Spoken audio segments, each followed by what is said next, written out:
Les Actes des Apôtres, chapitre 27.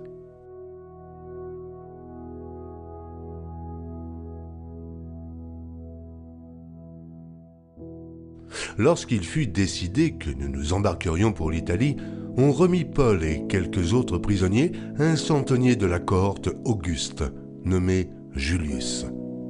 Nous montâmes sur un navire d'Adramite qui devait côtoyer l'Asie, et nous partîmes, ayant avec nous Aristarque, macédonien de Thessalonique. Le jour suivant, nous abordâmes à Sidon, et Julius, qui traitait Paul avec bienveillance, lui permit d'aller chez ses amis et de recevoir leurs soins. Partis de là, nous longeâmes l'île de Chypre, parce que les vents étaient contraires. Après avoir traversé la mer qui baigne la Cilicie et la Pamphylie, nous arrivâmes à Myra, en Lycie. Et là, le centenier ayant trouvé un navire d'Alexandrie qui allait en Italie, nous y fit monter. Pendant plusieurs jours, nous naviguâmes lentement, et ce ne fut pas sans difficulté que nous atteignîmes la hauteur de Snide, où le vent ne nous permit pas d'aborder. Nous passâmes au-dessous de l'île de Crète, du côté de Salmone. Nous la côtoyâmes avec peine, et nous arrivâmes à un lieu nommé Beauport, près duquel était la ville de Lasée.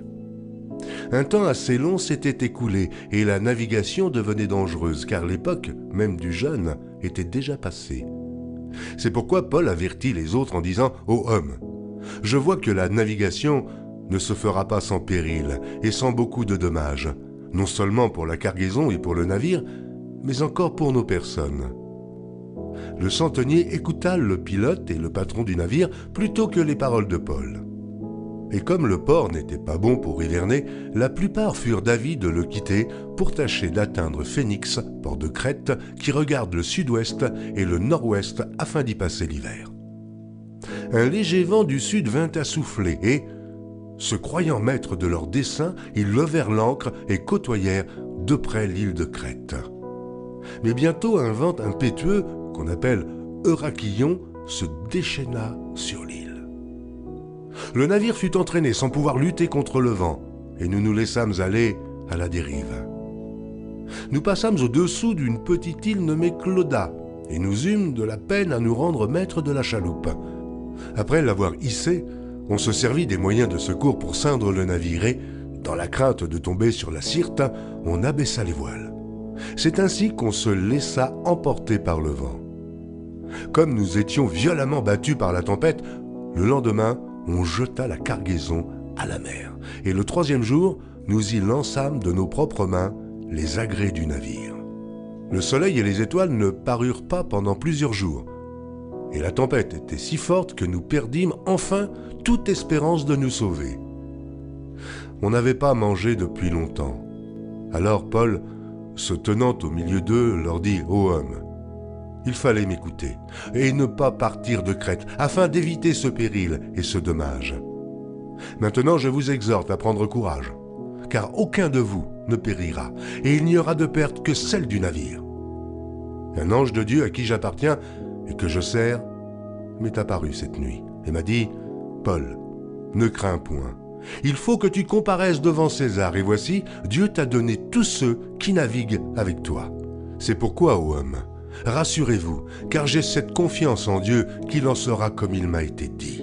Mais nous devons échouer sur une île. » La 14e nuit, tandis que nous étions ballottés sur l'Adriatique, les matelots, vers le milieu de la nuit, soupçonnèrent qu'on approchait de quelque terre. Ayant jeté la sonde, ils trouvèrent 20 brasses. Un peu plus loin, ils la jetèrent de nouveau et trouvèrent 15 brasses. Dans la crainte de heurter contre les écueils, ils jetèrent 4 ancres de la poupe et attendirent le jour avec impatience. Mais, comme les matelots cherchaient à s'échapper du navire et mettaient la chaloupe à la mer sous prétexte de jeter les ancres de la proue, Paul dit aux centeniers et aux soldats « Si ces hommes ne restent pas dans le navire, vous ne pouvez être sauvés. » Alors les soldats coupèrent les cordes de la chaloupe et la laissèrent tomber. Avant que le jour parût, Paul exhorta tout le monde à prendre de la nourriture, disant « C'est aujourd'hui le 14e jour que vous êtes dans l'attente et que vous persistez à vous abstenir de manger. Je vous invite donc à prendre de la nourriture, car cela est nécessaire pour votre salut. Et il ne se perdra pas un cheveu de la tête d'aucun de vous. » Ayant ainsi parlé, il prit du pain et, après avoir rendu grâce à Dieu devant tous, il le rompit et se mit à manger. Et tous, reprenant courage, mangèrent aussi. Nous étions dans le navire 276 personnes en tout. Quand ils eurent mangé suffisamment, ils allégèrent le navire en jetant le blé à la mer. Lorsque le jour fut venu, ils ne reconnurent point la terre, mais, ayant aperçu un golfe avec une plage, ils résolurent d'y pousser le navire s'ils le pouvaient. Ils délièrent les ancres pour les laisser aller dans la mer et ils relâchèrent en même temps les attaches des gouvernails. Puis ils mirent au vent la voile d'Artimon et se dirigèrent vers le rivage. Mais ils rencontrèrent une langue de terre où ils firent échouer le navire. Et la prousse étant engagée resta immobile, tandis que la poupe se brisait par la violence des vagues. Les soldats furent d'avis de tuer les prisonniers, de peur que quelqu'un d'eux ne s'échappât à la nage. Mais le centenier, qui voulait sauver Paul, les empêcha d'exécuter ce dessein. Il ordonna à ceux qui savaient nager de se jeter les premiers dans l'eau pour gagner la terre, et aux autres de se mettre sur des planches ou sur des débris du navire, et ainsi tous parvinrent à terre sains et saufs.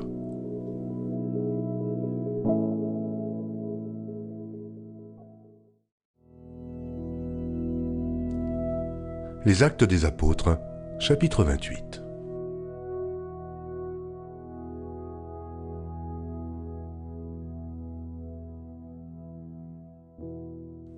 Après nous être sauvés, nous reconnûmes que l'île s'appelait Malte. Les barbares nous témoignèrent une bienveillance peu commune. Ils nous recueillirent tous auprès d'un grand feu qu'ils avaient allumé parce que la pluie tombait et qu'il faisait grand froid. Paul, ayant ramassé un tas de broussailles et l'ayant mis au feu, une vipère en sortit par l'effet de la chaleur et s'attacha à sa main. Quand les barbares virent l'animal suspendu à sa main, ils se dirent les uns aux autres « Assurément, cet homme est un meurtrier, puisque la justice n'a pas voulu le laisser vivre après qu'il a été sauvé de la mer. » Paul secoua l'animal dans le feu et ne ressentit aucun mal. Ces gens s'attendaient à le voir enfler ou tomber mort subitement, mais après avoir longtemps attendu, voyant qu'il ne lui arrivait aucun mal, ils changèrent d'avis et dirent que c'était un dieu. Il y avait dans les environs des terres appartenant au principal personnage de l'île, nommé Publius, qui nous reçut et nous logea pendant 3 jours de la manière la plus amicale. Le père de Publius était alors au lit, malade de la fièvre et de la dysenterie. Paul, s'étant rendu vers lui, pria, lui imposa les mains et le guérit. Là-dessus vinrent les autres malades de l'île, et ils furent guéris. On nous rendit de grands honneurs, et, à notre départ, on nous fournit les choses dont nous avions besoin. Après un séjour de 3 mois, nous nous embarquâmes sur un navire d'Alexandrie qui avait passé l'hiver dans l'île et qui portait pour enseigne les Dioscures. Ayant abordé à Syracuse, nous y restâmes 3 jours. De là, en suivant la côte, nous atteignîmes Reggio, et, le vent du midi s'étant levé le lendemain, nous fîmes en 2 jours le trajet jusqu'à Pouzole, où nous trouvâmes des frères qui nous prièrent de passer 7 jours avec eux, et c'est ainsi que nous allâmes à Rome. De Rome vinrent à notre rencontre, jusqu'au forum d'Appius et aux 3 tavernes, les frères qui avaient entendu parler de nous. Paul, en les voyant, rendit grâce à Dieu et prit courage. Lorsque nous fûmes arrivés à Rome, on permit à Paul de demeurer en son particulier avec un soldat qui le gardait. Au bout de 3 jours, Paul convoqua les principaux des Juifs et, quand ils furent réunis, il leur adressa ces paroles. « Hommes frères, sans avoir rien fait contre le peuple ni contre les coutumes de nos pères, j'ai été mis en prison à Jérusalem et livré de là entre les mains des Romains. Après m'avoir interrogé, ils voulaient me relâcher parce qu'il n'y avait en moi rien qui méritât la mort. Mais, Les Juifs s'y opposèrent, et j'ai été forcé d'en appeler à César, n'ayant du reste aucun dessein d'accuser ma nation.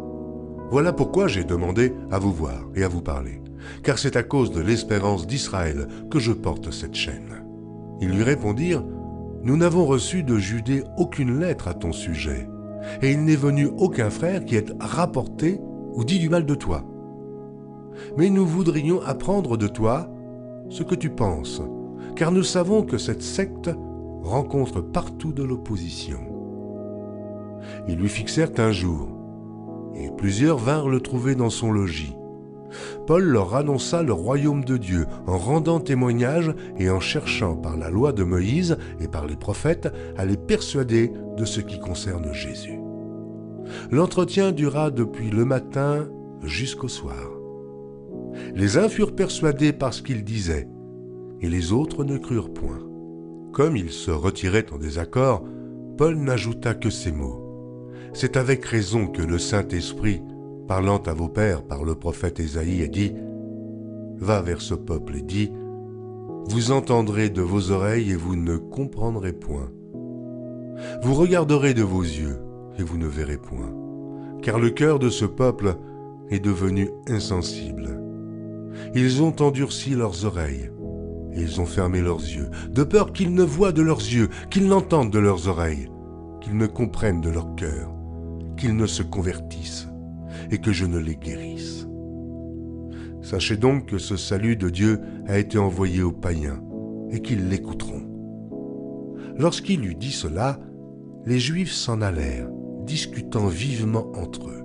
Paul demeura 2 ans entiers dans une maison qu'il avait louée. Il recevait tous ceux qui venaient le voir, prêchant le royaume de Dieu et enseignant ce qui concerne le Seigneur Jésus-Christ, en toute liberté et sans obstacle. Shalom, mes bien-aimés, que le Seigneur vous bénisse. Voilà, aujourd'hui, nous sommes en train d'aborder le dernier virage avec les apôtres dans leur marche, dans leur ministère, dans leur soumission au Saint-Esprit. Donc, le dernier chapitre du livre des Apôtres.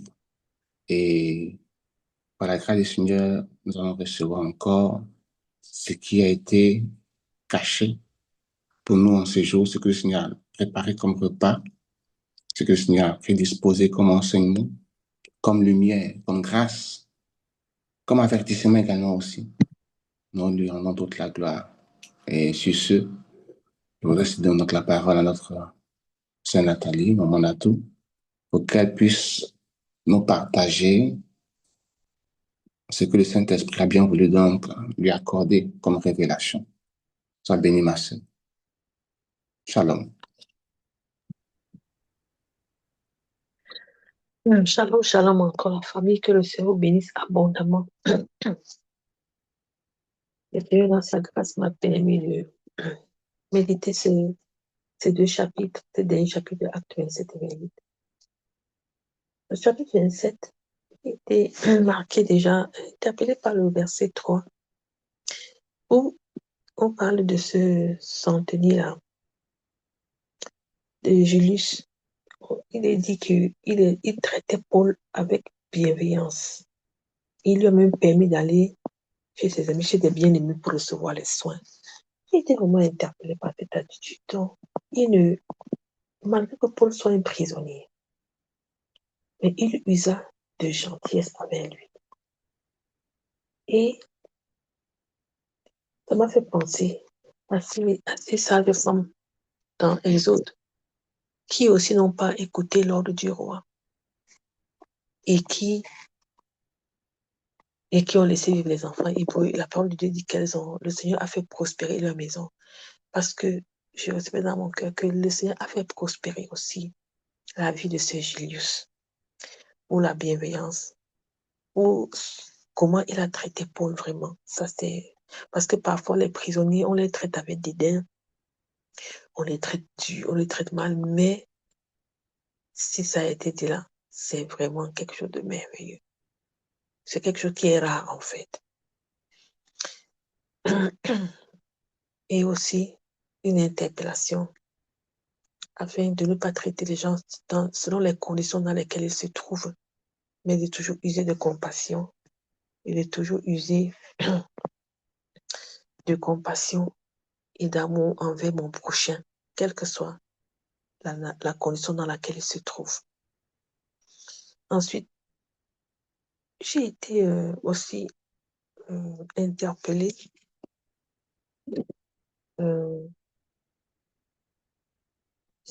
par l'attitude de ce Julius-là. Plus tard, au verset 11, lorsque Paul lui a donné des conseils, au verset 10, la parole de Dieu dit ici au verset 11 que il écouta le pilote et le patron du navire plutôt que les paroles de Paul. J'ai été interpellée dans le fait de faire attention aux paroles que nous recevons, ne point les négliger, quelle que soit la source, la provenance de ces paroles. Le centenier, ici, là, il voyait Paul comme prisonnier, comme pour dire qu'en tout cas, qu'est-ce qu'il raconte? Il s'y connaît comment. Il a déjà guidé un navire, ainsi de suite, ainsi de suite. Il n'est même pas là où on part. Donc, il a dédaigné les conseils de Paul. Et, comme pour dire que qu'est-ce qu'il peut me dire de bon, en fait, il les a refoulés du revers de la main à cause des préjugés. Et les préjugés nous font passer souvent à côté de beaucoup de choses que le Seigneur a prévues pour nous. Et je me suis posé la question, quel est l'état de mon cœur lorsque j'écoute mon prochain me parler? Est-ce que mon cœur est toujours disposé en se disant, le Seigneur pourrait me parler, ou je dis qu'en tout cas, celui-ci même peut me dire quoi là? Ou bien je suis distraite en disant qu'en tout cas, fini de parler, moi, j'essaie de dire ce que je peux faire, que ce soit un enfant, que ce soit un passant, que ce soit un piéton, que ce soit même dans les transports. Comment est mon cœur lorsque mon prochain parle? Suis-je attentive en me disant que Dieu pourrait me parler par quiconque, ou alors j'ai des préjugés et je choisis qui je vais écouter et je choisis qui ne pas écouter. Donc, ça m'a beaucoup, beaucoup interpellée. Verset 13. Verset 13, il est dit que le centenier là, le pilote de navire, ces personnes disent que se croyant maîtres de leur destin, pousser à la prière, à me dire, Seigneur, donne-moi de ne jamais me croire maîtresse de mes desseins, quelles que soient les circonstances. Devant toute situation, donne-moi de te reconnaître toujours comme le seul maître de ma vie, de tes desseins, parce que normalement, je n'ai même pas mes desseins. Mes desseins n'existent plus en fait. Mes desseins, c'est les desseins de Dieu dont on parle, et non des miens. Et non des miens. Donc, on dit que de leur dessein. Donc, c'est leur dessein, oui, comme on dit, de leur destin même. Si on peut dire ça, de ce qui allait. Donc, il disait que non, on maîtrise la situation. Non, je maîtrise, non, ça là. Je sais que si je pars à droite là, ça va donner comme ça. Je vais à gauche, ça va donner comme ça. Mais, sans se fier aux paroles que Paul avait dit. Donc, il choisit de marcher comme ils avaient envie de marcher. Donc, j'ai dit, Seigneur, donne-moi de ne jamais marcher comme je veux, mais toujours comme toi tu veux.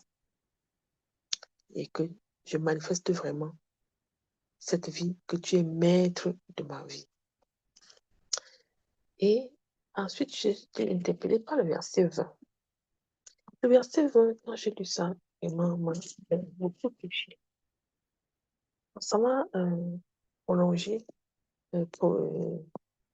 porté à une atmosphère qui était semblable lors de la mort et de la crucifixion de Jésus dans Luc 23. Parce que, d'abord, on a dit que sur toute la terre, de la 6e à la 9e heure, le soleil s'était obscurci et il y a eu les ténèbres sur la terre pendant ces heures-là.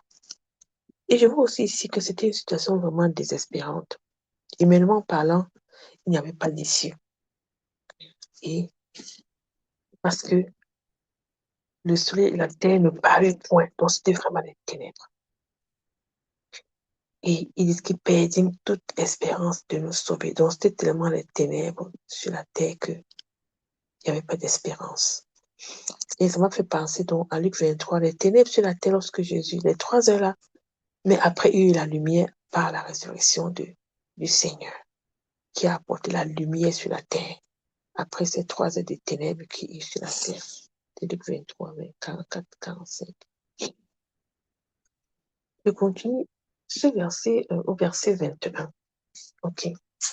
J'ai été beaucoup vraiment exhorté par la première phrase du verset 21, on dit qu'il n'avait pas mangé depuis plusieurs temps, depuis longtemps. Bon, à la suite, en lisant, par la suite, je me suis rendu compte que c'était 14 jours. Il dit 14 jours sans manger. Je ne sais pas s'ils ont bu, s'ils n'ont pas bu, mais vraiment, j'ai compris à quel point vraiment le Seigneur, c'est lui qui a nos vies. Entre la science va te dire que si tu fais 5 jours sans manger, tu vas mourir. Si tu fais 6 jours sans, ou 10 jours. Mais on a vu ici que la science a été vraiment, comme d'habitude, n'a pas eu raison. Parce qu'ils sont restés des jours sans manger. Ils ne sont pas morts. Ils avaient la vie de le Seigneur les soutient. Donc, j'ai vu qu'ils ont été à jeun pendant de longues. Et donc, j'ai compris que ce n'est pas la nourriture charnelle qui nous maintient en vie. C'est le Seigneur. Et j'ai aussi compris par là, j'ai aussi interpellé pour dire que quand ils se sont retrouvés là-bas, ça a été une résultante de leur désobéissance. La décision de centenaires qui n'ont pas écouté les paroles de Paul. J'ai dit que ouais, Seigneur, nos choix, nos décisions ont toujours des conséquences. Ont toujours des conséquences. Donc, d'où vraiment l'interpellation. J'ai à vraiment écouter, être sensible à la voix de Dieu, le discernement et obéir. Chasser tout préjugé. Au verset, et par la suite, verset 22, Paul les a vraiment encouragés. Il n'a pas été abattu, il a été encouragé. Et le verset 24, j'ai vu vraiment, j'ai été interpellée par la fidélité du Seigneur. Son secours qui ne manque jamais, son assistance, car c'est lui qui a le dernier mot.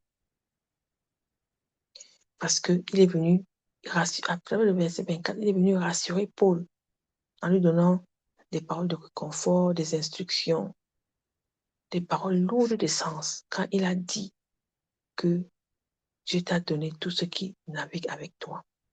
Je me suis rappelé aussi un jour, et plusieurs fois, mon frère Gino parle des chrétiens quand ils voyagent dans les bus et tout ça. Et ils disent toujours que ces chrétiens-là, quand ils voyagent, quand ils prennent les bus, le fait qu'ils prennent le bus là, un véritable chrétien, ainsi du Seigneur, le bus là est en sécurité. Et que les passagers qui sont dans tout le bus là sont dans la main de ce chrétien-là. Donc, que ça m'a rappelé en fait cela, parce que les anges sont déployés pour pouvoir escorter ce bus-là.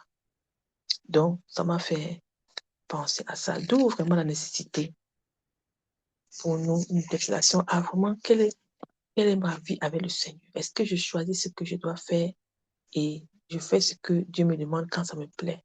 Ou est-ce que être disciple du Seigneur véritablement et consacré est mon leitmotiv? Donc, j'ai vu ça, une parole très lourde de sens en fait. Dieu t'a donné tout ce qui navigue avec toi. Et ensuite, j'ai été interpellée par le verset 25 et j'ai vu vraiment la confiance aveugle de Paul au Seigneur. Je me suis dit, qu'en est-il de moi? Est-ce que j'ai une confiance totale, aveugle? Parce qu'il a obéi, il n'a pas douté, il n'a eu aucune objection. Je me suis posé la question, est-ce que je suis véritablement abandonné ma vie entre les mains du Seigneur? Et qui fait partie des 7 questions que nous devons répondre, qui ont été demandées, qui nous ont été données. Donc, ça m'a vraiment, cette phrase m'a vraiment touchée, que il s'en sera comme il m'a été. Il n'a même pas dit que bon, peut-être non. Comme il a dit là, ça sera comme ça. Une confiance encore au Seigneur. Ensuite, j'ai été interpellée par le verset 35.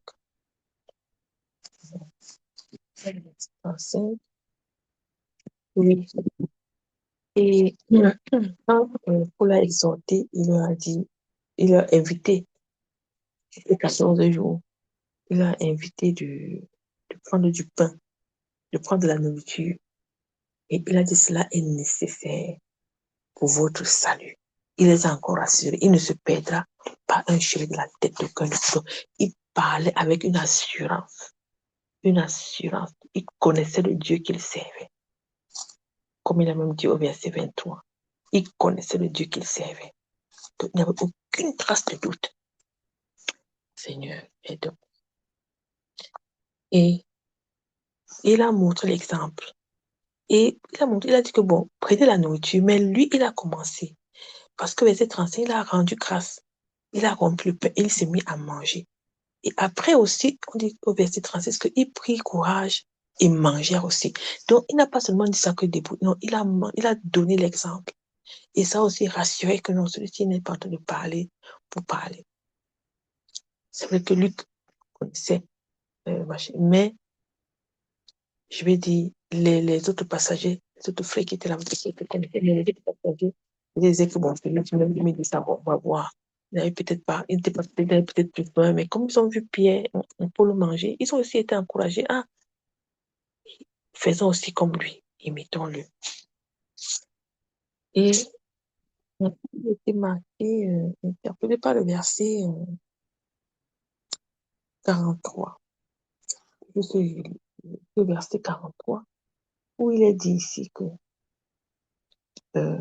quand il y a encore eu des vagues, nonobstant ce que Paul a dit, il a rassuré, il a dit ce qui devait se passer, que personne ne se perdra. Mais je vois quand même le doute chez ces soldats-là. Parce que les soldats pris la résolution de tuer les prisonniers. Parce qu'ils avaient peur que quelqu'un de... Pourtant, Paul a dit avant que personne ne se perdra de chacun. Le Dieu là, on va arriver à bon port, ne vous dérangez pas. Mais les soldats n'ont pas cru véritablement aux paroles de Paul. Et ils voulaient tuer les prisonniers. Mais le centenier qui voulait sauver Paul, j'ai dit, waouh, c'est ta crainte à envoyer cet homme. Et le Seigneur a utilisé ce centenier-là pour sauver non seulement la vie de Paul, mais de tous les autres prisonniers. Que nous soyons aussi des canaux que le Seigneur nous utilise pour sauver aussi des personnes qui sont en danger. Donc, ça m'a beaucoup interpellé en fait.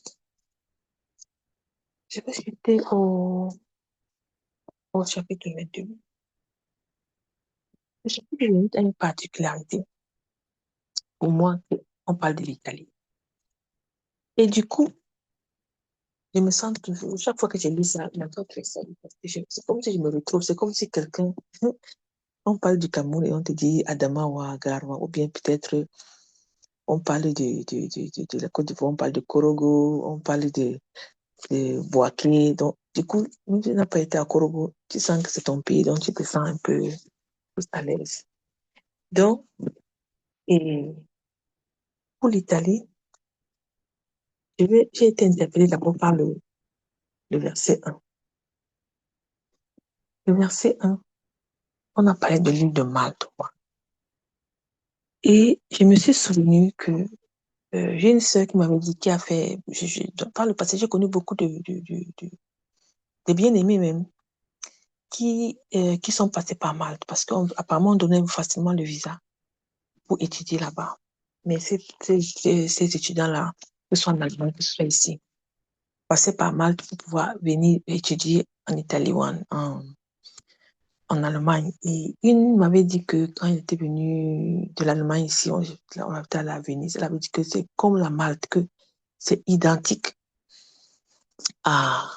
elle dit que ça lui rappelait Malte, en fait, l'île de Malte. Et oui, et donc je me suis souvenu de cet épisode et de ce petit pays, mais qui est aussi un pays, une île, pardon, qui a été dans laquelle Paul est passé pour pouvoir arriver en Italie. Le verset 2, j'ai été un peu interpellée. Bon, je me suis demandé que les barbares, je me suis posé la question si c'est un peu comme les Pygmées au Cameroun. Donc, c'est la question que je me suis posée. Est-ce que c'est comme les Pygmées au Cameroun? Au verset 4, j'ai été interpellée par la superstition. La superstition entraîne la condamnation. Donc, les barbares, là, ils ont eu la superstition. Donc, ils ont dit que celui-là, c'est seulement un meurtre. Tu vois, une interpellation que j'ai aussi dans mon cœur, à ne pas se précipiter à porter un jugement sur son prochain. À fermer sa bouche, à se taire, même la bouche du cœur, parce que je peux fermer ma bouche charnelle, mais mon cœur condamne, mon cœur parle, mon cœur fait des choses, mais à fermer ma bouche, même celle du cœur, et de rester tranquille, sans penser une chose d'une personne lorsqu'on ne connaît rien. Donc, c'était l'interpellation que j'ai reçue. Au verset 10, j'ai vu, puisque après, les Berbères se sont rendus compte que non, mais celui-là, ce dont on pense là, ce n'est pas vrai. Mais l'attitude a toujours à être prompte à écouter, mais lente à parler, même lente à parler dans son cœur. Après le verset 10, j'ai vu vraiment comment les actions de grâce et surtout la reconnaissance, parce que là où ils sont allés sur cette île-là, il y avait, c'était nommé Publius. Donc, comment ils ont manifesté la reconnaissance en donnant, en leur fournissant les choses dont ils avaient besoin. J'ai dit, Seigneur, est-ce que je manifeste la reconnaissance? Est-ce que même si c'est un petit truc, même si c'est seulement une pensée que quelqu'un manifeste envers moi, suis-je reconnaissante? Comme la parole me demande, soyez reconnaissant. Donc, j'ai été interpellée par une attitude à manifester toujours la reconnaissance. Même si la chose semble petite, anodine, mais de manifester toujours la reconnaissance. Ou bien est-ce que mon cœur est orgueilleux ou reçoit des choses comme si c'était un dû? Donc, c'était vraiment un examen de mon attitude envers mon prochain, qui me fait un quelconque bien, fût-il dans le Seigneur ou pas. Ensuite, à partir du verset 12 jusqu'à la fin, j'ai été vraiment, comment on dit, touchée parce que on parle de Siracusa, donc tu connais ces noms-là, Reggio Calabria, tout ça. Et au verset 15, ils ont parlé de forum d'Appius, donc Fora Appio. Et puis, je me suis rendu compte dans mes recherches que c'était trois tavernes là. Il y a un musée là-bas. Un musée là-bas. Il y a une histoire même archéologique. Je pense au passage de Paul, au site de Paul, qui sont là-bas à Lazio. Cet endroit-ci, en fait, ça existe encore. Et il y a même des photos sur un musée archéologique. C'est un site archéologique, oui. Et j'ai aussi été interpellée parce que on a dit que les frères vinrent à la rencontre de Paul. J'ai dit que, mais, vinrent à la rencontre de Paul. J'ai dit, mais quelle est mon attitude lorsque je sais que peut-être tes frères sont peut-être venus à Venezia ou bien dans une autre ville, à pas loin d'ici. Est-ce que je vais à leur rencontre? Est-ce que je dis que, waouh, il y a des bien-aimés qui sont dans telle zone-là, il faut que j'aille les rencontrer? Quelle est mon attitude, en fait? Quel est mon élan de cœur lorsque je sais que des bien-aimés sont dans les parages, où je dis qu'en tout cas, je ne les connais même pas, je ne sais même pas qui ils sont. Non. Quel est mon élan? Quel est mon élan? Ou bien, si je vais dans un pays, dans une ville, si je sais qu'il y a des bien-aimés là-bas, est-ce que j'ai l'élan d'aller les rencontrer, les saluer? Ou alors je dis qu'en tout cas, le frère, la sœur, là, je ne l'ai même jamais vu, non. Quel est mon élan? Donc, j'ai été très marquée par l'attitude de ces frères-là, de pouvoir de faire de la sorte. Et dans le chapitre 28, il y a deux événements aussi qui étalent de la même chose, qui parlent du même acte en fait. Et j'ai été interpellée après par le verset 20, où on dit que Paul parle de l'espérance. Il dit que c'est à cause de l'espérance d'Israël que je porte cette chienne, dont l'espérance a conduit Paul en prison. J'ai dit, mais est-ce que je peux être aussi attaché au Seigneur au point où mon attachement, ma consécration, mon attitude peut, est-ce que je suis prête à aller en prison, à subir des choses à cause du fait que mon attachement, ma piété, donc il n'avait pas honte de ce Dieu qu'il servait avec persévérance et amour. Et on a parlé aussi après, au verset 22, j'étais interpellée parce qu'on a parlé encore de nouveau d'une secte, comme on a vu dans les passages précédents. Et je me suis souvenu aussi que nous aussi, qui sommes de la sainte doctrine, beaucoup de gens nous taxent de secte. Beaucoup de gens disent que nous sommes dans les... Et ce qui est normal. Donc, nous devons nous réjouir. Nous devons nous réjouir de ça. On n'a pas vu que Paul n'a pas contesté. Verset 24, j'ai été très interpellée parce que Paul parlait, on disait que j'ai pensé au live qu'on a dit au verset 23 que l'entretien dura depuis le matin jusqu'au soir. Et au 24, on dit les uns furent persuadés. J'ai eu à cœur la prédestination. J'ai été interpellée à la prédestination. Le salut, il y a eu le salut pour les uns et une chute, une condamnation pour les autres. Parce que n'étaient pas destinés à croire à la parole qui a été relâchée. Je finirai donc avec le verset 27 et 28, où Paul parle encore du cœur insensible, des oreilles endurcies, aveugles. Et j'ai dit, Seigneur, miséricorde, miséricorde, Père, miséricorde, afin que mon cœur, quel que soit, même si je suis dans une épreuve difficile, que mon cœur ne devienne jamais insensible à ta voix, à ce que je peux recevoir de toi, que mes oreilles ne soient jamais endurcies, que je ne sois pas aveugle devant ta présence, devant ce que tu es là, même si tu es silencieux. Ton silence prouve même que tu es là. Donc, ça va pousser vraiment à m'examiner et à implorer la miséricorde du Père. Et au verset 28, il parle de ce que c'est. Sachez donc que le salut de Dieu a été envoyé aux païens et qu'il écoute. On dit, Seigneur, merci, parce que je fais partie de ces païens-là qui ont écouté ta parole et qui, par ta grâce, sont venus à toi. Merci, Père, pour cette grâce. Donc, c'est tout ce que j'ai pu, que le Seigneur m'a mis à cœur de partager. Que le Seigneur vous bénisse abondamment. Shalom. Amen. Amen, ma sœur. Shalom à toi. Le Seigneur te bénisse abondamment. Pour tes recherches, le Seigneur te bénisse abondamment. Pour ton approche et le Seigneur te bénisse encore pour le partage. Ce repas que tu as bien voulu nous accorder également aussi. Je ne crois pas avoir noté des questions dans ton intervention. Et donc, je vais céder la parole également aussi à notre maman Jeanne pour qu'elle puisse intervenir selon que Dieu lui a mis à cœur de partager. Amen, amen. Gloire au Seigneur.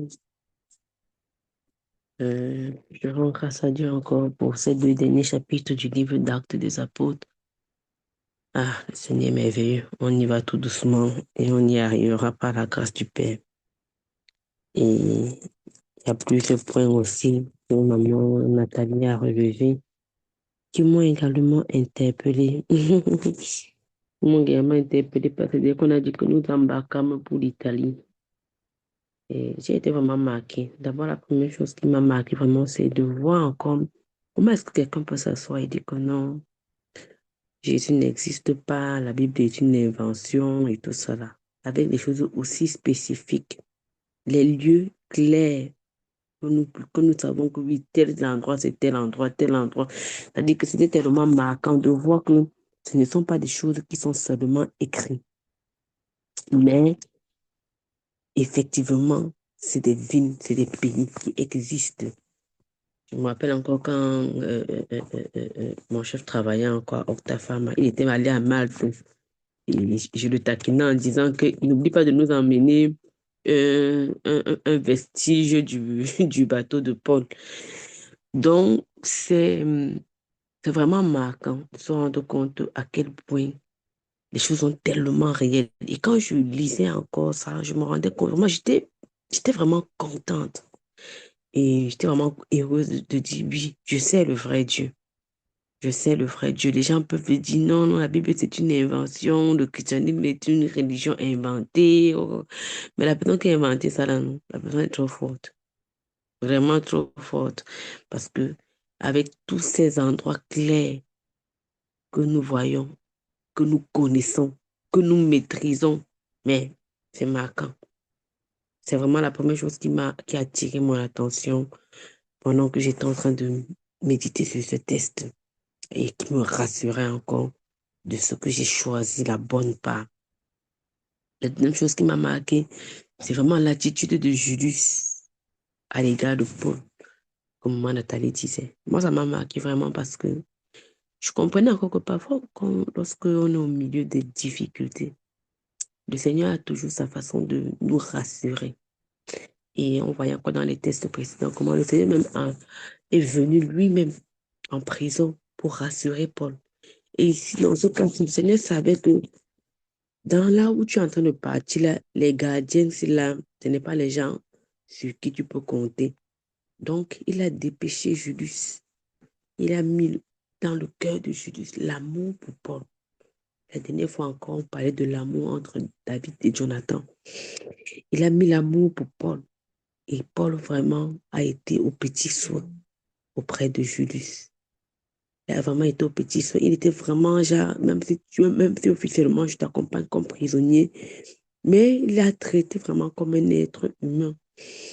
Et à plusieurs reprises, on voit l'impact de cette relation-là, comment le Seigneur a permis qu'il reçoive des soins, a permis que Judas a permis qu'il aille rendre visite aux autres bien-aimés. Il a même permis qu'on ne tue pas, qu'on ne le tue pas. Je vois encore comment le Seigneur peut passer même par des hommes pour nous soutenir, lorsque nous secourir. Et la parole du Seigneur déclare encore que lorsque le Seigneur approuve les voies d'un homme, il dispose même ses ennemis en sa faveur. Et je voyais comment le Seigneur a disposé Judas. Le Seigneur a jusqu'à disposer Judas. Celui qui est censé les accompagner, les jeter, non. Il a disposé Judas pour que Judas puisse avoir un cœur vraiment qui est attaché à celui de Paul pour le soutenir, pour le secourir et ne pas laisser que vraiment il soit maltraité et tout. Et j'ai encore été marquée. J'ai encore été marquée par l'avertissement de Paul. Paul qui va avertir. Et ça m'a interpellée encore. Ça m'a interpellée par rapport aux paroles des prophètes. Paroles des prophètes. Ça m'a vraiment interpellée. Parce que je me suis dit, mais aujourd'hui, nous vivons ça. C'est-à-dire que parce que tu es dans un domaine, par exemple, tu es dans l'agriculture, et puis un serviteur de Dieu, que tu sais très bien que non, c'est un ingénieur méca. C'est quelque chose qui n'a rien à voir avec l'agriculture, il est dans la mécanique. Te donne un conseil que non, par rapport à tes champs là, voilà ce que je te conseille, il faut faire comme ça, comme ça, comme ça, comme ça, comme ça. Tu partes ça dans ton coin que mince, un amateur de je ne sais quoi, il donne le conseil à qui? Il connaît quoi? Ça me rappelle encore les paroles de Papa Junior. Les prophètes ne donnent pas de conseils. Les prophètes donnent des instructions. Les prophètes ne donnent pas des conseils. Les prophètes donnent des instructions. Et donc, je disais, Seigneur, donne-moi d'être sensible. Donne-moi d'être sensible lorsque tes prophètes parlent. Et vraiment, j'ai beaucoup de témoignages par rapport à ça concernant ma propre vie. Parce qu'il y a plusieurs situations dans lesquelles je me suis trouvée. J'ai envie de faire quelque chose. Je demande l'avis de mon chef. Je dis, bon, par rapport à ça, tu dis que faire comme ça. Ce n'est pas ce que tu as envie de faire. Ça te fait un jet dans le cœur. Mais parce que tu sais que non, c'est la parole du serviteur de Dieu. Tu peux quand même faire. Ça m'est tellement arrivé. Puis des choses que j'ai fait. Pas parce que j'avais la conviction au départ, mais tellement parce qu'il m'a dit qu'il faut le faire. Pas besoin de me dire que le Seigneur m'a dit qu'il ne me dit jamais ça. C'est quand ça se passe bien qu'il me dit que voilà, c'est le Seigneur qui m'a. Il me fait tout quoi. Vraiment pour que je sois obéissante à la voix du Seigneur. Et les exemples sont tellement nombreux. Que ce soit même la spécialisation que j'ai eu à faire. C'est lui qui m'avait dit va faire cardio. Je ne venais pas faire cardio. Il m'a dit va faire cardio. Je n'avais même pas pensé. Ça n'a même jamais été même. C'est-à-dire que je n'avais même jamais su dans ma vie que je peux même faire la cardiologie. Il m'a dit, va faire cardio. Même le concours que j'ai réussi ici, en France, c'est lui qui avait dit, va composer. J'ai dit que non, je ne veux pas. Vraiment, je suis fatiguée des études. Va composer.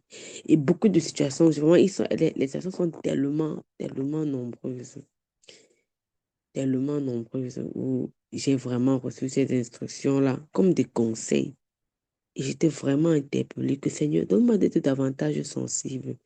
Que ce soit par la bouche de mon chef, que ce soit par la bouche des autres serviteurs, que je sois davantage sensible. Parce que Paul avertit les autres. Mais ils ont pris ça comme la blague, que ben, celui-ci connaît quoi au bateau. Toi, tu es un faiseur de tente. On sait ça dans leur tête, tu es un faiseur de tente. Tu connais quoi au bateau. D'ailleurs, un faiseur de tente prisonnier. Tu es un faiseur de tente prisonnier. Donc, ton cas même encore est laid. Mais c'était la voix du Saint-Esprit. C'était la voix du Saint-Esprit. Et il a précisé que même pour la cargaison et pour le navire, et quand on a lu jusqu'à la vente en compte que et la cargaison et le navire ont été tous deux détruits. Donc il avait déjà prophétisé sur ça. Et qu'il n'y a rien qui reste. On n'a pas dit que non, ils ont jeté la nourriture, jeté l'encre et tout et tout. Et qu'après, quand même, le bateau quand même a continué. Non, non, non, non. Le bateau s'est cassé carrément à l'arrivée. Ils ont dû prendre un autre bateau pour aller à Rome. Et c'était vraiment marquant de se rendre compte qu'un petit conseil comme ça, auquel on a fermé l'oreille, peut avoir un si grand impact. C'est comme ça que tu vas avoir une bien-aimée. Va dire que non, ma soeur, celui que tu viens me présenter là, ce n'est pas la volonté de Dieu. Va forcer. Non, Dieu m'a dit que forcer, forcer, pas dans le mariage. Quand ça chauffe au début, on a du mal à t'appeler pour te dire que gars, ça chauffe. On supporte 1 an, 2 ans, 3 ans. Après, on t'appelle. Quand on t'appelle, non, tu sais un peu quel conseil tu vas donner. Tellement la coupe a débordé. Quand on t'appelle, c'est seulement parce qu'on te dit qu'en fait, si tu me vois désormais chez mes parents, sache que c'était comme ça parce qu'on a tellement. Parce qu'on a honte de venir après dire que non, tu vois, tu m'avais donné le bon conseil, mais il n'est pas écouté. Le Seigneur, malgré le fait que le centenier a aimé Paul, il n'a pas écouté Paul. Le centenier a écouté plutôt le pilote et le patron du navire plutôt que les paroles de Paul. Je dis, OK. Capitaine, tu dis quoi? Avançons. Je dis, OK, d'accord. Allons-y. Il n'y a pas de souci. Et Paul est resté tranquille. Il a dit, bon, en tout cas, le Dieu que je sais m'avait parlé. Comme ça que quand tu dis aux gens souvent, non, non, non, je suis plutôt convaincu que j'ai lu que, on m'a montré que, on va même chercher les preuves. On va dire que non, tu n'es même pas spécialiste du domaine. On va aller chercher les preuves pour venir te montrer. Les spécialistes ont écrit dessus que, on chercher des preuves, on vient te montrer. Mais le Seigneur lui-même a glorifié son nom. Le Seigneur a glorifié son nom. Et Paul est resté tranquille. Il a dit, OK, d'accord, allons-y. Ils sont partis. Avec que l'ennemi, non. On les feinte d'abord avec un léger vent du sud. Non, c'est rien. Si quand il allait commencer à quitter, le vent était là-haut, il allait comprendre que non, la fête, c'est là, ça ne sent pas bon. Non, c'est un léger vent. On dit que c'est un petit vent, pas de problème. Et que le petit vent, là, quand tu sais que ça, c'est rien, ils ont levé l'ancre. Allez, cotonnons l'île de la Crète. Allons-y. Et c'est là où ils ont confirmé que la fête, c'est là. N'arrivait plus à lutter contre les vents. Un vrai vent est venu maintenant pour dire que pas ce que vous avez dit là. Et pas le petit truc qui était là tout à l'heure. Et ça m'a vraiment marqué. Ils ont dû jeter, comme le verset 18 le dit. Jeter la cargaison. Et ça revient à ce que Paul l'avait prévenu. Ils ont jeté la cargaison. Après le lendemain, il dit que non, nous l'ensemble de nos propres mains. Et que c'est pas que, donc que toi-même tu prends, tu jettes, ça te fait mal, mais tu es en train de jeter. Nous l'ensemble de nos propres mains. Et ça m'a encore marqué, comme maman l'a dit, c'est comment ils ont fait des jours et des jours sans manger. Je me suis demandé, regardez comment les humains, parce ils ont peur de la mort, peuvent faire des jours et des jours sans manger. Mais quand on va se dire que prends 3 jours de jeûne à sec, le stress de ça.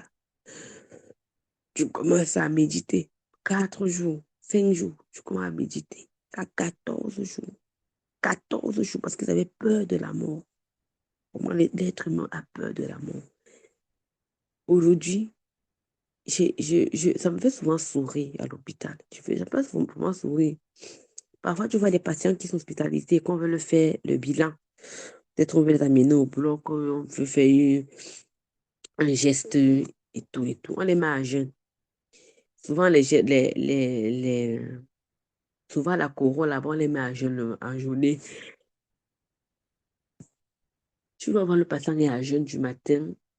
On dit que peut-être tu vas passer peut-être à 12 heures. Donc, il est à jeûne du matin jusqu'à midi. À midi, le programme au bloc est chaud. On continue jusqu'à peut-être 17 heures. Et puis, on dit, envoyez-lui dire que on ne peut pas le prendre aujourd'hui parce que il y a eu trop d'urgence et tout et tout. Mais, tu vois comment les patients se fâchent et d'assister à ça. Ma chérie a mangé depuis le matin, moi. J'ai dit, mais parce que tu n'as pas mangé depuis le matin jusqu'à 17 heures. Donc, sachant que tu as mangé hier soir avant de dormir. C'est comment? Mais quand c'est pour leur vie, les gens sont capables de jeûner 14 jours. 14 jours. Et j'ai toujours aimé l'attitude de Paul. C'est un texte que chaque fois que je lis, je dis toujours la même chose. Quand j'étais toujours au verset 21, je redis toujours le même message. Paul n'a pas dit que non, comme ils sont dans la tristesse là, comme ils sont en train comme leur âme est abattue. Je ne vais pas leur rappeler qu'ils ne m'ont pas écouté. Non, non, non, non, non. Parce que c'est souvent ce que les gens aiment que non. Comme tu vois d'ailleurs comment il souffre, non. Tu ne lui dis pas qu'il a mal fait. Non, non, non. Paul est venu dire que... Et ça m'a toujours marqué. Je me suis toujours dit que... Mais... Parce que souvent, nous, les humains, on a souvent l'habitude que non. Si tu as de le conseiller à quelqu'un, tu n'as pas écouté, il a mal fait et que ça chauffe. Que tu viens seulement lui dire que ouais, Achia, sans lui dire que je t'avais dit. Mais ça m'a marqué. J'ai toujours été marqué par ce que Paul dit. Que, oh, homme, il fallait m'écouter et ne pas partir de Crète afin d'éviter ce péril et ce dommage. Il fallait m'écouter. Ça m'a toujours marqué le fait que Paul leur rappelle ça. Que vous aurez dû m'écouter. Et moi, ça a toujours été un message pour moi très interpellateur. Il te dit que maman, là où tu es parti, là, c'est chaud. Go! Dès que tu pars, quand ça va chauffer, je vais d'abord, avant de te donner mon conseil, te rappelle d'abord que tu avais fermé les oreilles. Il te rappelle, si tu avais, ça te fait mal. Mais je dois te rappeler ça. Que tu avais fermé tes oreilles. Mais voilà maintenant le conseil du Seigneur. Et c'est ce qui m'a marqué. Après que Paul, et Dieu n'a pas dit c'est parti. Quand il a fini de dire, il a maintenant donné le conseil du Seigneur. Aucun de vous ne périra. Il n'y aura pas de... La perte, ce sera le navire. Ce sera le navire. Parce que le Dieu que je sais, le Dieu à qui j'appartiens, le Père, le Maître des temps et des circonstances, lui qui a créé toutes choses, m'a dit, il m'est apparu, il m'a dit, le grand point, tu vas comparer devant César. Eh, Seigneur, c'est-à-dire que pendant que les gens étaient en train de jeûner, là, le gars était lui calme dans son coin en train de méditer. Que Père, tu m'as dit que j'allais aller à Rome. Pourquoi c'est comme ça? Pourquoi c'est difficile? Père, Père. Il n'était pas en train de jeûner le genre de jeûne que les autres jeûnaient que dans la grève de la faim. Lui, il jeûnait. Et pendant ce jeûne-là, le Seigneur s'est manifesté. Et tout comme David, après la mort de son fils qu'il avait eu avec Bathsheba, le tout premier, avant Salomon, et aller manger, on a dit que si l'enfant était malade, il était dans le jeu, il était en train de se meurtrir là-bas quelque part. Lui aussi, c'est lui qui encourage les autres. Moi, j'ai la confiance que Dieu va faire quelque chose, comme il me l'a dit. Paul savait le Dieu en qui il avait cru. Paul connaissait le Dieu en qui il avait cru.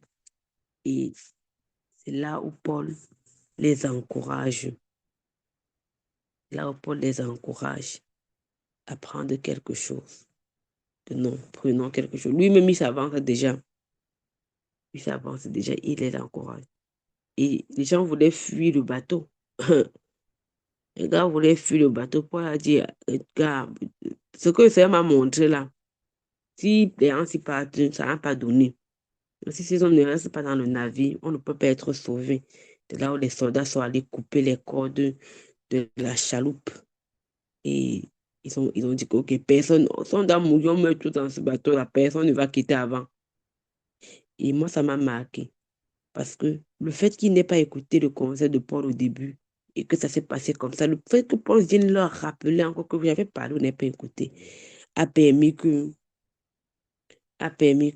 lorsque ils donnent le conseil après aux centeniers, que eux ils se rangent, qu'ils écoutent.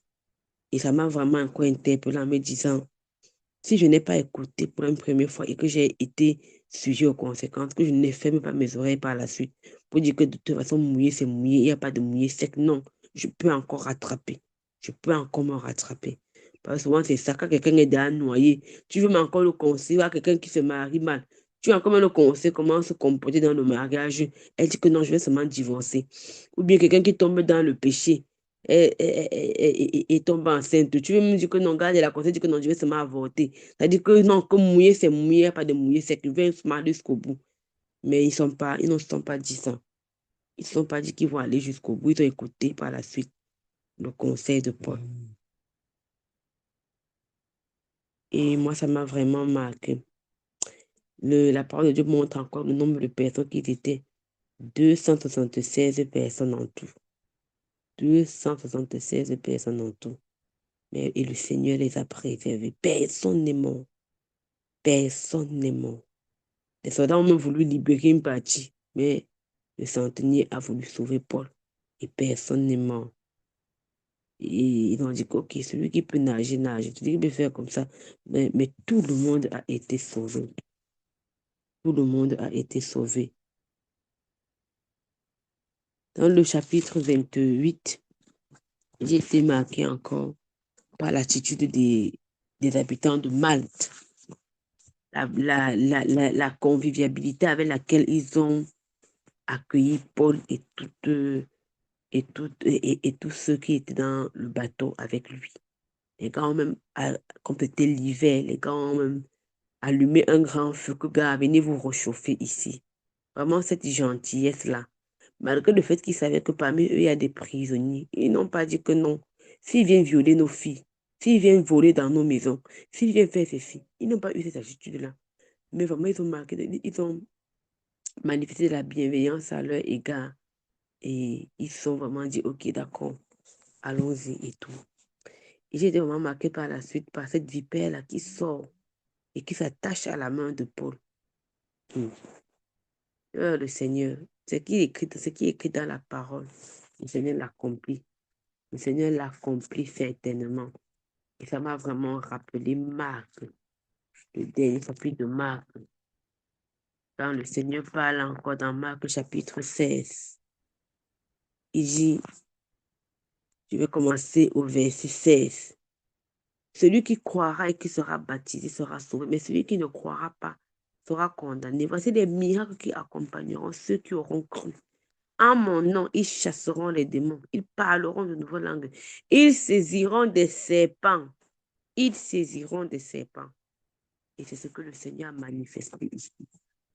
Le serpent s'attache, on dit que non, le type, sinon, c'est un vrai prisonnier que, même comme le bateau là n'est pas parti avec lui, c'est un meurtrier, c'est un ceci, c'est un cela. Mais Paul était calme. Que pendant que les guettants te disent, Paul était calme dans son coin. C'est le résultat qui prouve d'où chacun vient. Il était tranquille. Les gars ont attendu. Les gars étaient en train de me dire que donc bientôt son corps va gonfler. Bientôt ceci va ceci. Après il va saliver. Après, les gars avaient déjà le film dans leur tête. Les gars le voyaient même déjà en train d'être enterré. Ah, ils ne connaissaient pas le Dieu que Paul sait. Ils ne le connaissaient pas. Ils ne le connaissaient pas. Ils avaient déjà une image préfaite. Mais quand les gars ne voient pas ce que eux, ils pensaient, ils n'ont ressenti aucun mal. Après avoir attendu longtemps, les gars ont attendu jusqu'à un moment, c'est sûr qu'ils voulaient m'aller demander à Paul que c'est comment Paul, tu ne meurs pas. Tu fais encore quoi pour être debout comme ça? Le gars continue seulement son travail. Le gars continue seulement son travail. Et quand ils se rendent compte que rien ne change, c'est là où eux-mêmes ils changent d'avis que mince, celui-ci c'est plutôt un Dieu. C'est plutôt un Dieu. Ah, le Seigneur est merveilleux. Et je vois comment le Seigneur avait tout préparé. Il fallait qu'il passe par Malte pour parler du Seigneur aux gens à Malte. Pour que les miracles, parce que déjà ça là, c'était déjà le premier miracle. C'était déjà le premier miracle. Et le fait qu'ils aient vu, ils ont dit que non, celui-ci n'est pas ordinaire, c'est un extraterrestre. Celui-ci, ce n'est pas un homme ordinaire, c'est un extraterrestre. Et c'est là où ils ont été vraiment, hein, ils ont davantage pris soin, ils ont davantage mis Paul au petit soin. Et Paul s'est même retrouvé chez un principal personnage de là, un boss, un patron de là, nommé Publius. Et il a logé là-bas. Ils étaient vraiment au petit soin de ce côté-là. Non, on vous prend au petit soin. Et le Seigneur, pendant que Paul est là-bas, se manifeste encore. Paul partage la parole avec eux et il guérit. Il guérit les malades. Il guérit les malades. Il guérit le père de Publius. Et quand les autres voient ça, ils amènent les malades qui étaient chez eux. Et eux aussi reçoivent la guérison de la part du Seigneur. Et on leur a rendu quoi, de grands honneurs. Et que même les autres étaient contents d'être avec Paul. Que mince, tu as fait, on nous a bien traité. Comme quand comme quand à l'époque on était à l'EEC. Quand le pasteur était invité quelque part, les anciens églises qui partaient avec le pasteur. Quand vous arrivez là-bas, on vous sert bien parce que vous êtes accompagné par le pasteur. On vous sert bien. Et ils ont fait 3 mois là-bas, le temps que l'hiver puisse passer. Et vraiment, le Seigneur a permis qu'ils soient vraiment bien accueillis, vraiment bien gérés là-bas. Ils n'étaient pas comme en prison, mais le Seigneur a permis que son serviteur soit dans la liberté. Et ils ont continué la route.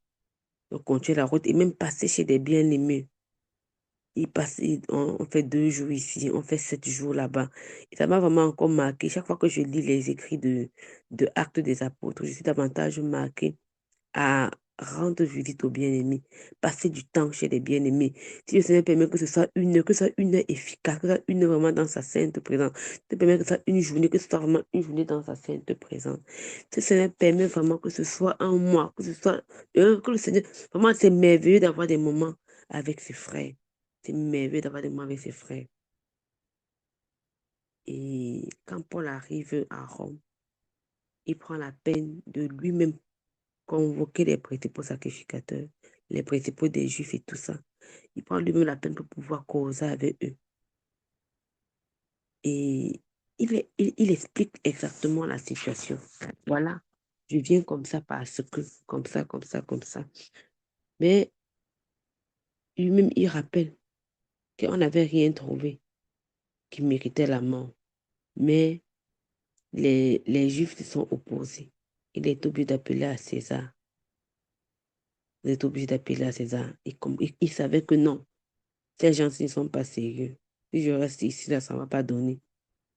Mais eux, ils disent que non, on n'a pas reçu, on n'a rien reçu. Mais on va quand même venir t'écouter parce que votre secte ici, là, c'est 1 jar, 2 jars.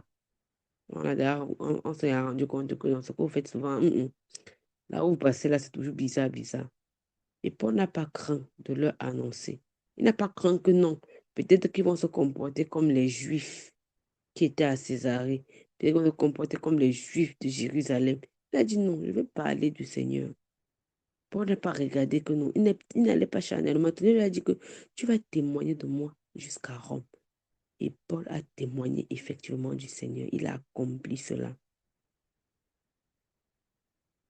Et quand ces gens-là se lèvent et qu'ils s'opposent à la parole, la condamnation est directement lancée chez eux. Et Paul lance directement la condamnation à leur égard. Et c'est avec raison que le Saint-Esprit a parlé à vos pères. Je vois encore comment est-ce que lorsqu'on rejette la parole de Dieu, on peut être sujet à une sentence. Lorsque tu rejettes ce que le Seigneur dit, beaucoup de personnes connaissent ce que la parole dit, mais ils ont du mal à mettre en pratique parce qu'eux, ils rejettent le Seigneur par leurs actes. Ce n'est pas forcément que tu te lèves et dis que non, Seigneur, il te rejette. Mais quand dans tes actes déjà, tu ne fais pas la volonté de Dieu, ça veut dire que tu rejettes. Si déjà le Seigneur de Dieu te dit fais comme ça et tu fais autrement, tu rejettes le Seigneur. Tu vois, quelqu'un peut-être peut appeler dans le live, on donne le conseil, commence à dire que non. En fait, tu même pas compte. Tu vois comment? C'est rejeter la parole. Et quand on rejette la parole, qu'on soit aussi prêt à vivre les conséquences de cette parole-là. Et je voyais comment le Seigneur a permis qu'à Rome, il soit vraiment assez libre pour parler de sa parole. 2 ans, il était dans une maison qu'il avait louée. Et il parlait du Seigneur là-bas en toute liberté et sans obstacle. Il parlait du Seigneur, il parlait du Seigneur, il parlait du Seigneur. Vraiment, j'ai été davantage marquée par ces 2 derniers chapitres de Actes des Apôtres. Que le Seigneur vous bénisse abondamment.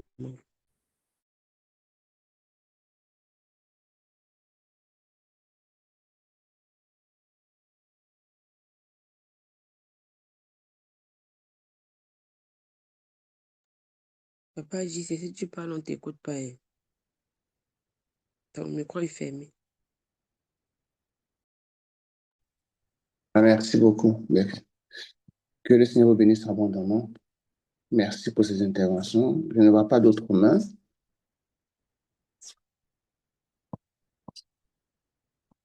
Je ne vois pas d'autres mains. S'il y a des questions. Non, il n'y a pas de questions. OK.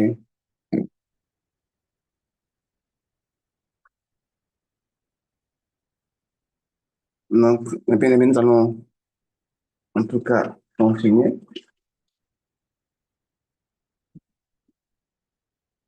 Et j'ai aussi dit quelque chose sur ces 2 passages-là, vu que nos sœurs ont vraiment étalé avec soin les points importants de ce chapitre, les 2 chapitres les 2 derniers chapitres du livre des Actes des Apôtres.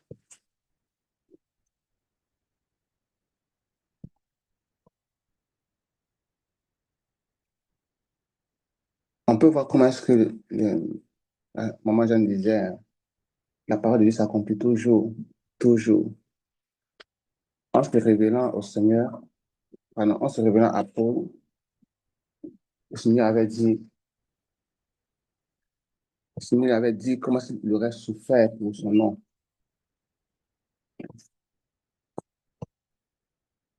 Et nous, hein, que même dans les déplacements, souvent, ce n'est pas aisé.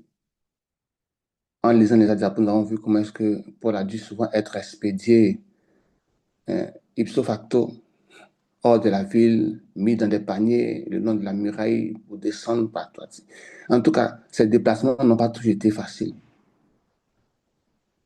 Et même encore, le départ sur Rome, Satan lui a donné rendez-vous là-bas pour toujours éprouver la volonté de Dieu dans sa vie, la parole de Dieu dans sa vie. Un voyage assez tumultueux, un voyage difficile. Je crois que c'est Maman Jeanne qui en a parlé. N'oublions pas que le médecin Luc a parlé donc du temps, le temps qu'il faisait. Certainement que c'était déjà en automne et que, ou c'était déjà en hiver, mais il est question ici de l'hiver. Et vous savez, voyager en hiver, ce n'est pas comme si on voyageait en été. Les températures sont ce qu'elles sont. Et cela nécessite également aussi que le corps soit pris, en tout cas, soit mis dans les conditions minimum, n'est-ce pas, pour pouvoir supporter les températures ou bien l'atmosphère de l'hiver. C'est une chose qui m'a interpellé. Nous voici ici, nous sommes seulement en novembre, mais les températures ont changé. Il neige déjà du côté de Torino. Chez nous, il a neigé un peu ici, mais le vent qui souffle est froid.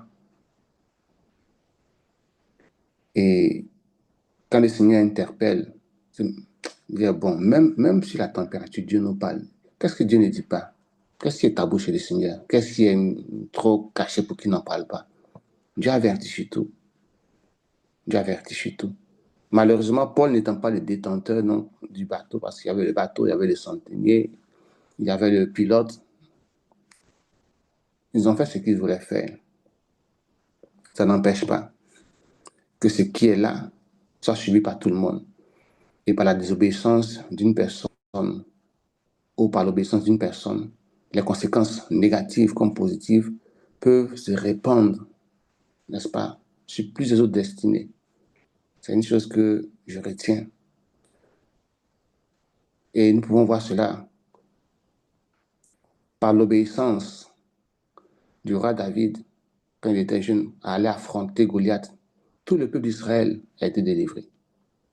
Par sa désobéissance à faire le dénombrement, le peuple a été frappé. Donc, c'est une situation qui regarde tout le monde, les païens, mais surtout nous les chrétiens.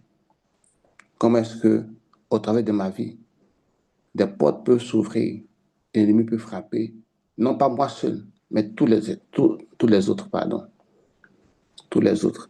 Et ça m'amène encore à considérer ma vie, reconsidérer ma vie. Surtout quand tu n'es plus seul, surtout quand tu occupes un poste ou bien un travail où tu n'es pas le seul à agir, mais où après toi, il y a plusieurs autres personnes qui, j'allais dire, reçoivent les fruits ou les conséquences des actions. Que le Seigneur nous aide à comprendre ces réalités-là et à les appliquer dans notre vie. Dans notre vie. Et je vais encore avancer et parler aussi d'un autre aspect.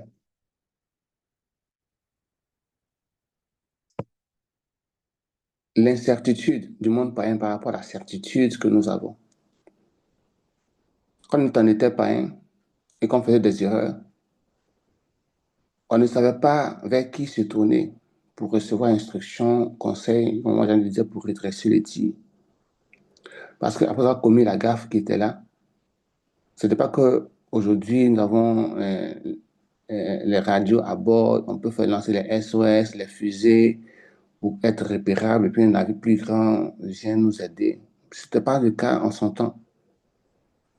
La science essaie de développer aujourd'hui, mais même encore aujourd'hui, il y a des situations où des avions disparaissent, on ne sait pas où ils sont. Donc encore là, ce n'est pas que la solution a été trouvée. Mais regardons comment est-ce que la vie sans Christ n'a pas de stabilité. Au travers de ce navire qui avait perdu toute orientation.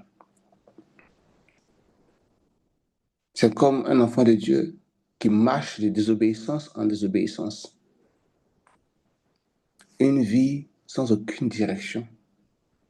Une vie qui subit le coup des vagues et qui avance selon les vents que l'ennemi souffle ou que les circonstances de la vie lui imposent. Comme le frère Junior dit, on ne prie pas selon les circonstances. Sinon, c'est Satan qui va t'amener à prier selon sa direction à lui. On prie selon la direction du Seigneur. Et nous nous rappelons du prophète Élie qui monta sur le mont Carmel à la prière. S'il avait écouté son serviteur, il aurait arrêté la prière.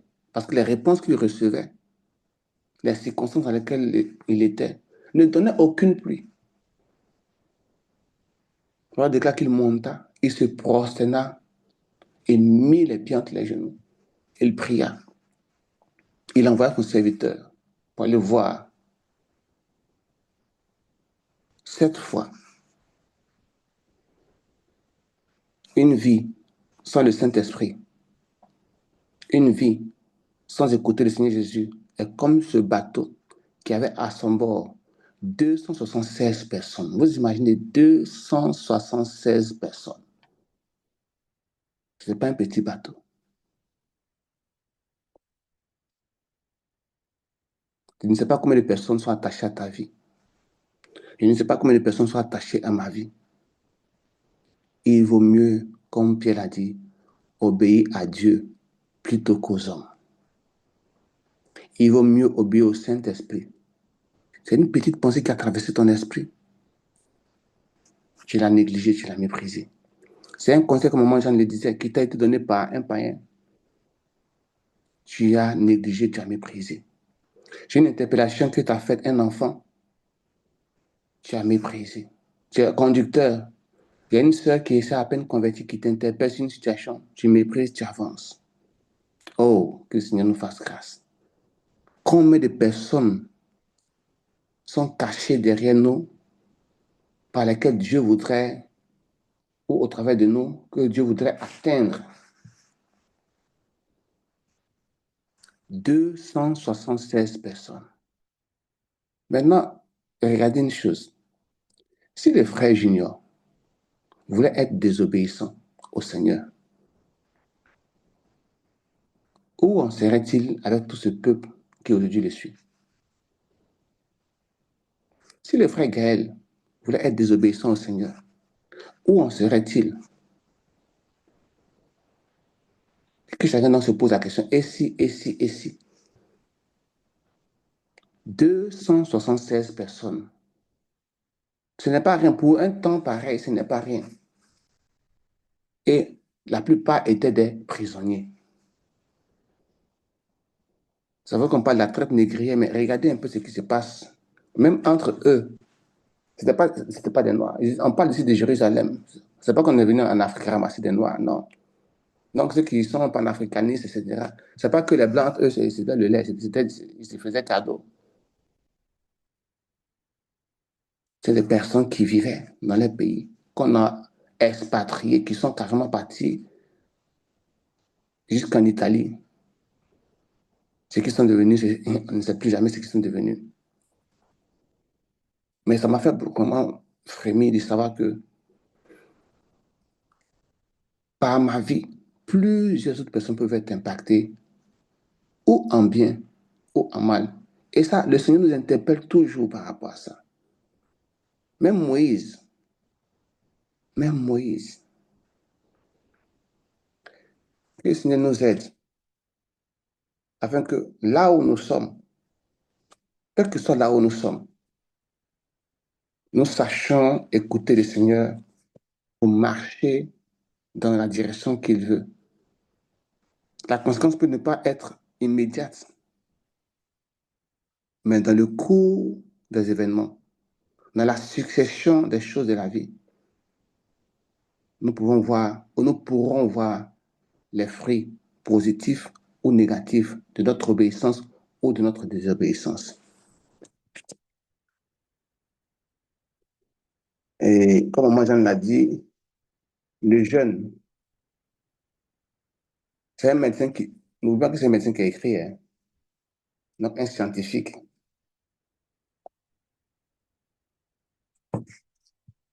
Qui n'avait pas mangé depuis plusieurs jours. Et c'était 2 semaines à sec. Non, pas à sec, c'est tellement qu'il buvait, mais au moins il n'avait pas mangé. Il n'avait pas mangé. Quand on me rappelle qu'on a lancé la première fois le long jeûne, il y a eu beaucoup de raisonnements là-dessus. Oh, ceci, oh, cela. Moi, mon cas, il fallait faire un jeûne, dit non, tu as déjà jeûné, de problème. Mais ça nous interpelle encore sur la nécessité d'une bon jeûne, comme Isaïe 58 l'a dit, qui part donc de l'intention, de la volonté de notre cœur, jusqu'à offrir ce temps-là comme une offrande que Dieu agrée véritablement. Et ne pas manger pendant longtemps ne tue personne. Quand le Seigneur a dit que dans le désert, il avait envoyé Israël pour leur apprendre que l'homme ne se nourrirait pas seulement de pain, mais de toute parole qui sort de la bouche de l'Éternel. Et cela me réconforte encore dans la volonté de disposer mon cœur, de disposer mon âme, de disposer mon esprit à vivre cette vie de jeûne-là, que la chair ne veut pas, que la chair n'aime pas. Parce qu'on vient de sortir d'un week-end où nous n'avons pas jeûné à sec, où nous étions avec nos épouses, etc. La chair a sauté, en tout cas, gambadé tout et tout. Et ce n'est qu'une parenthèse. La normale, c'est que de mettre dans le jeûne et la prière pour constamment chercher la direction du Seigneur. Parce que ton bateau a en lui des personnes que tu ne vois pas, mais que Dieu voit.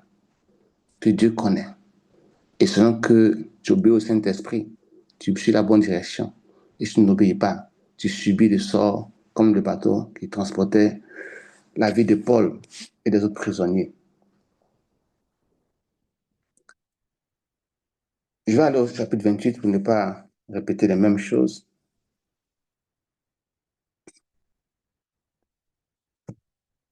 Voyons comment est-ce que le langage de ce temps-là, qu'on attribuait au peuple qu'on ne connaissait pas, ou les peuples qui n'avaient pas les mêmes civilités ou civilisations, était toujours péjoratif. Et même encore, venant d'un chrétien, disons-le, c'est notre frère en Christ qui appelle d'autres personnes des barbares. Ça m'a interpellé, mes amis. Comme quand nous sommes ici, on nous appelle des personnes de couleur en Italie. Ragazzi di colore, la ragazza di colore. Et moi, je leur demande, mais c'est de quelle couleur? Juste pour faire rire parce que ça ne me dit absolument rien. Quand on m'appelle de couleur, je ne suis pas de couleur. Ça, c'est votre regard. Mais le langage des frères, le langage des bien-aimés, ne doit pas être ce genre de langage. Le Seigneur a fait écrire ça expressement, et moi, ça m'a interpellé. Ça m'a interpellé. Les pygmées sont les pygmées. Les Africains noirs sont les Africains noirs, parce que tous les Africains ne sont pas noirs. Parmi tous les peuples des Noirs, il y a des personnes qui sont brunes, qui ont la peau plus éclaircie, comme si leurs parents avaient vécu en Europe, ou bien si le soleil ne les tapait pas. Et ça, ce n'est pas de la volonté d'un homme. Mais attribuer à une personne un caractère péjoratif, j'ai trouvé cela assez méprisant par rapport au langage que nous avons ou que nous devons avoir en tant que chrétiens. C'est nous qui disons, ces païens-là, même quand on les pas, ils n'écoutent pas. Alors que nous-mêmes, nous sommes traités dans tout cela comme païens, mais à qui Dieu a fait grâce. Donc le langage avec lequel nous désignons ceux qui n'ont pas encore accepté le Seigneur, ceux qui marchent dans une vie qui est contraire à la saine doctrine, notre langage est aussi à revoir par rapport à cela. Que dit bien-aimé? Toujours en hiver, parce que ce voyage-là ne s'est pas passé en un seul jour. En hiver, les situations sont compliquées et les douleurs sont multipliées. Quand tu touches quelque chose en hiver, quelque chose te touche, tu sens bien les douleurs, ça fait mal. C'est dans cela qu'une vipère, comme ça ne suffisait pas, tout ce que Paul avait comme problème, où un serpent va venir le mordre. Là où Paul était, franchement, c'était le moins de ses soucis. C'était vraiment le moins de ses soucis. Et le fait qu'il n'ait pas titillé, le fait qu'il n'ait pas tremblé, le fait qu'il n'ait pas... Il me demande si un serpent s'enroule sur moi maintenant, là, comment je vais faire? Qu'est-ce que je vais faire? Est-ce que je vais tressaillir? Est-ce que je vais sauter? Est-ce que j'aurai peur? Mais l'attitude de Paul ici nous démontre encore le niveau de foi, bien aimé, qu'il avait. Ce n'est pas seulement parler dans le navire parce que tu es protégé. Il n'a même pas chuchoté pour dire, oh, ça va effrayer. Non. Il a remis seulement sa main. Il faut tomber des serpents. Il a méprisé la chose. Ah, que le Seigneur soit glorifié. Mépriser les œuvres de l'ennemi. Tu es dans l'accomplissement de l'amour de Dieu. Quelqu'un vient te distraire avec une parole blessante. Tu méprises la parole qui sort de sa bouche. Tu avances. Tu fermes ton oreille. Tu es en train d'avancer avec le Seigneur. Tu as demandé au Seigneur d'accorder la patience. Quelqu'un vient te mettre la pression afin que tu sois impatient. Tu méprises le comportement de la personne. Tu méprises les actions de la personne, mais tu ne méprises pas la personne. Parce que le Seigneur fait ça pour voir comment nous réagissons. Tu pries pour que quand on te fait des reproches, tu acceptes. Tu pries pour que quand il y a des clameurs de voix, tu sois calme. Parce que selon chaque prière que nous émettons, la patience, comme je viens de parler, la maîtrise de soi, toutes ces choses-là, selon que les situations vont venir, comment je vais me comporter? Est-ce que la situation va me venir me toucher, me titiller, me mettre mal à l'aise, ou je vais me mépriser comme Paul? Paul a remis seulement sa main.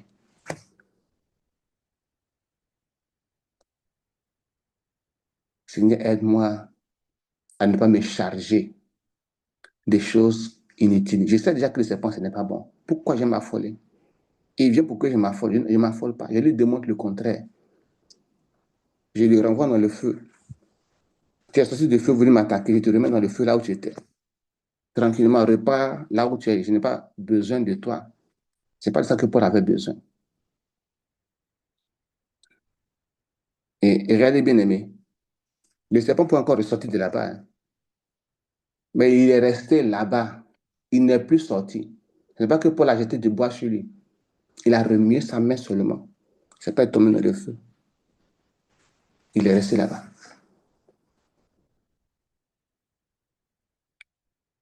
Ce n'est pas que Paul l'avait tué quand il le mettait là-bas. Il est rentré dans le feu vivant. Quand il y a des situations qui viennent pour nous détruire notre objectif, faisons comme Paul. Méprisons la situation. Je ne me rappelle plus très bien du témoignage, mais je me rappelle un peu l'essence de ce témoignage. Je ne sais pas si c'est vrai, je l'ai dit, je ne sais pas si c'est vrai, c'est à vérifier. Il aurait été dit, j'en parle le conditionnel parce que nous sommes sérieux, donc je ne voudrais pas que ce que je dis soit exact, soit faux, pardon.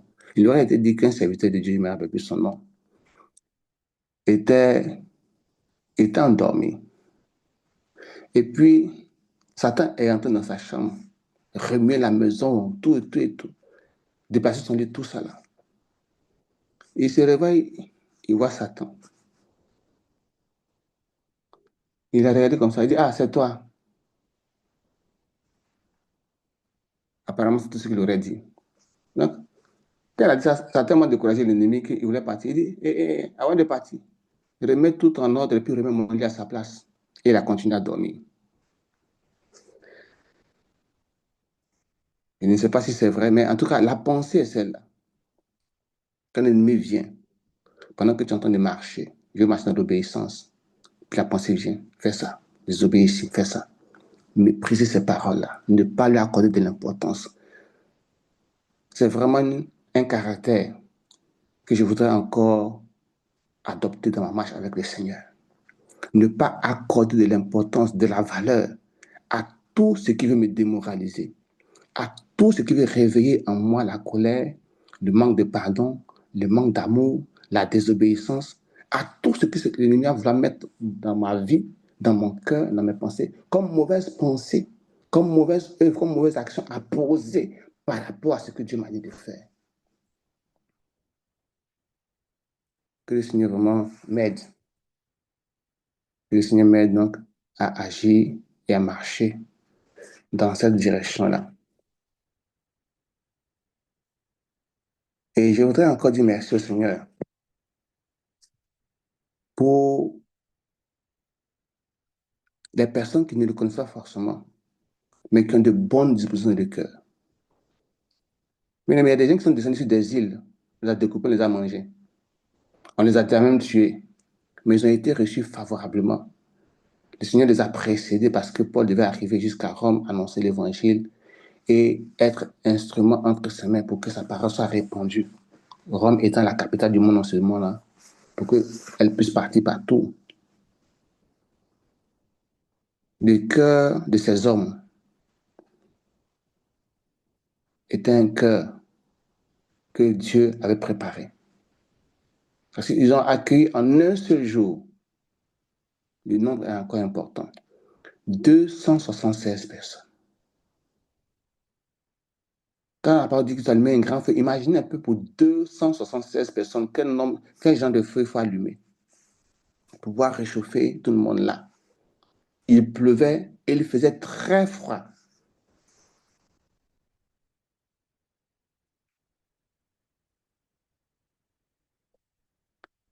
L'hospitalité. Voici des gens qui ont reçu des hommes de Dieu,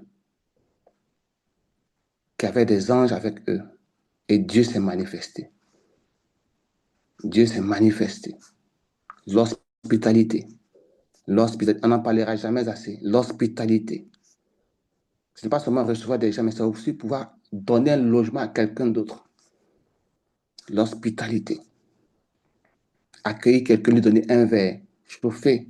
Peut-être que la personne est seulement de passage, elle voudrait se reposer peut-être 1-2 heures chez toi pour continuer le chemin. L'hospitalité. Juste accorder un peu de répit à un homme de Dieu, à un frère, à une soeur qui est de passage. L'hospitalité. Que le Seigneur aide son Église à comprendre ces valeurs-là. C'était des personnes qui n'avaient reçu ni la loi de Moïse, ni l'Évangile, rien. Mais voici les caractères qu'elle manifeste. L'hospitalité. Prendre soin des personnes. Prisonniers, pas prisonniers, centeniers, pas hommes de Dieu, pas hommes de Dieu. Tout le monde a été traité avec le même niveau. Et Dieu a eu pitié de leur incrédulité pour annoncer l'Évangile, pour ôter la superstition et leur communiquer la lumière. L'hospitalité. Dieu exauce toujours sa parole. Et les bénédictions qui étaient rattachées à l'hospitalité ont été déposées dans l'île de Malte. Parce que ils ont reçu la grâce. Et la grâce ne s'est pas manifestée de façon ingrate, mais au contraire. Au contraire. Puisque nos maisons, nos cœurs, nos vies continuer à être hospitalières. Et voici, nous allons partir bientôt pour le mariage. Des bénévoles vont peut-être venir, d'autres peuvent venir et ne pas avoir même le moyen pour avoir un logis, mais veulent venir au mariage. Qu'est-ce qu'on fait?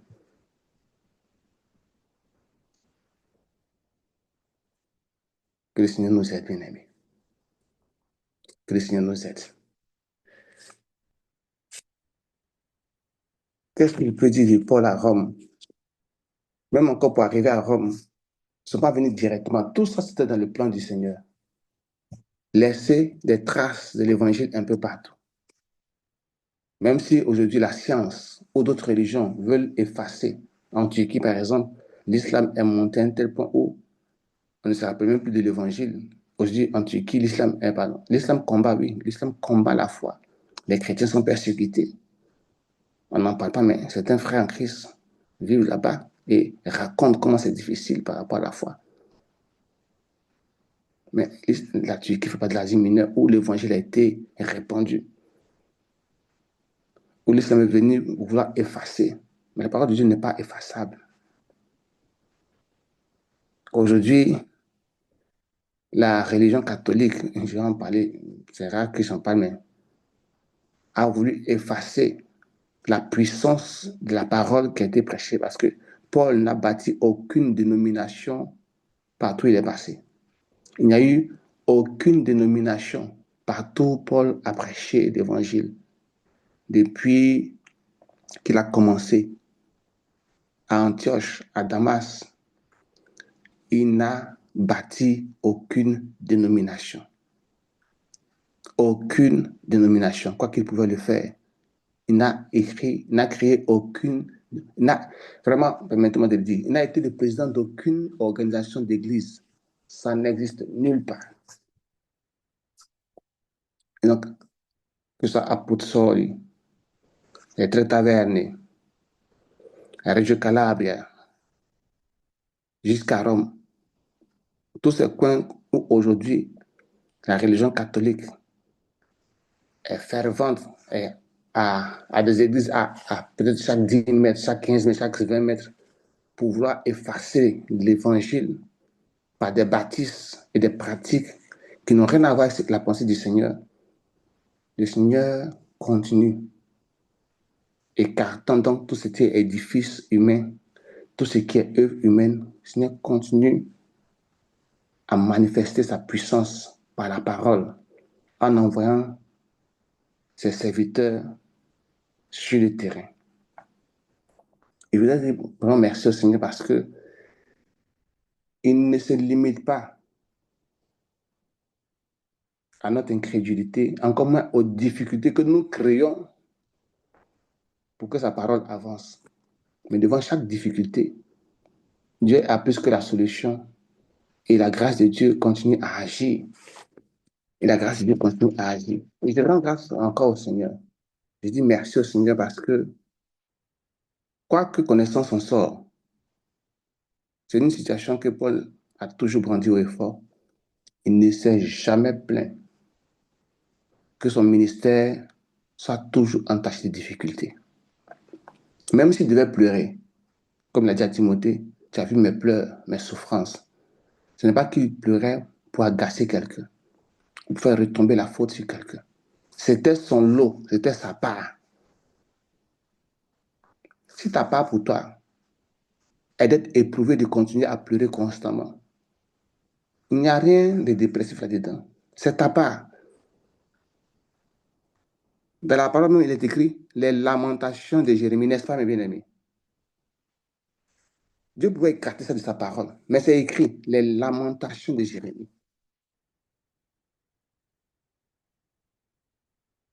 Sur Dieu, ça donne aussi des pleurs. Ce n'est pas toujours qu'on rit. Nous avons lu avec Hébreu hier comment est-ce que des hommes ont été sciés, tués.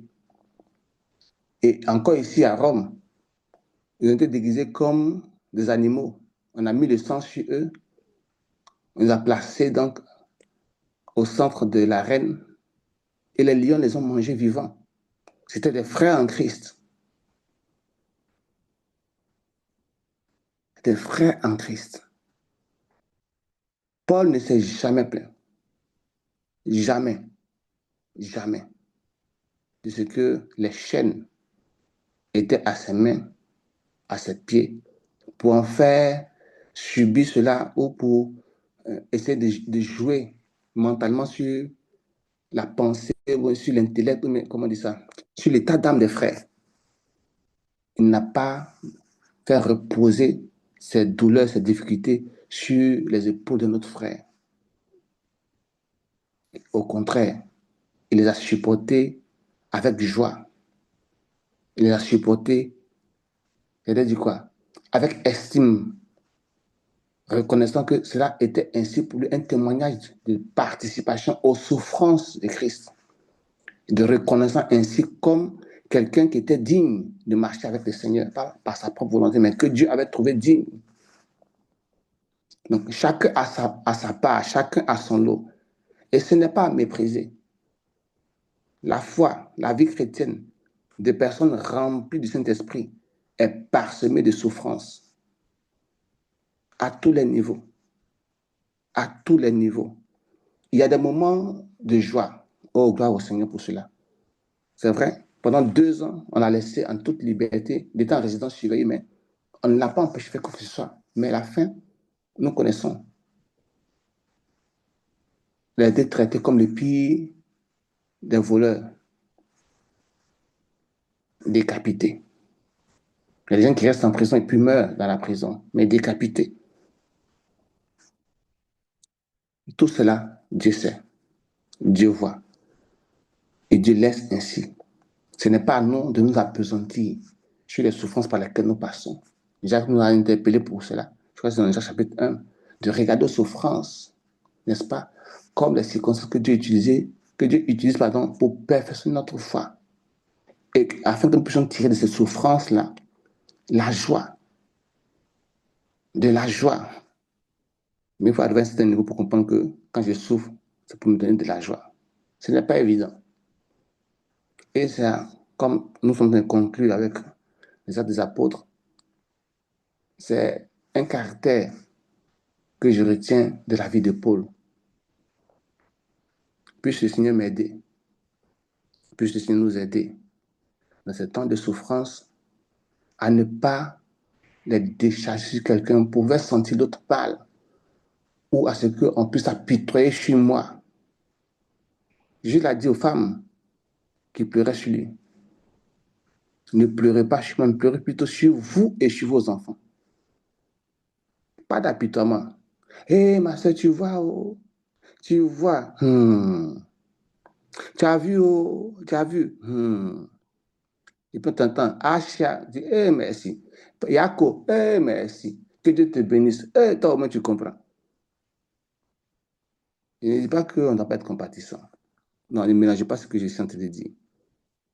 Mais recherchez expressement, en agençant des mots, pour qu'on puisse venir compatir, etc. Ce n'est pas ça l'évangile. Ce n'est pas ça la foi. Paul n'a pas écrit dans ce sens-là. Paul n'a pas recherché quelque chose dans ce sens-là. Il est resté tranquille, en témoin du Saint-Esprit, comptant totalement sur lui, s'appuyant totalement sur lui, supportant, j'allais dire dignement, les souffrances de Christ. Puisqu'il a dit qu'il n'a pas honte des chaînes qu'il porte, parce que ce n'est pas en tant que meurtrier qu'il les portait, mais en tant que serviteur, honoré par Dieu dans les chaînes. Parce qu'au travers de ces chaînes, nos vies sont bénies. Des vies ont été guéries, des morts sont ressuscités. Vraiment que le Seigneur soit glorifié. Que le Seigneur soit glorifié pour la vie de ses serviteurs, partout où ils sont. Et que tout ce que ces hommes ont fait, remplis du Saint-Esprit, puisse encore nous inspirer à marcher en toute obéissance entre les mains du Saint-Esprit. Voici donc ce que je voulais ajouter comme contribution. Certainement qu'il y a encore beaucoup d'autres choses à dire. Que le Seigneur vous bénisse abondamment et que sa parole continue à nous amener à rechercher le meilleur. Parce que Dieu aspire à ce que nous soyons saints, que nous soyons parfaits. Amen.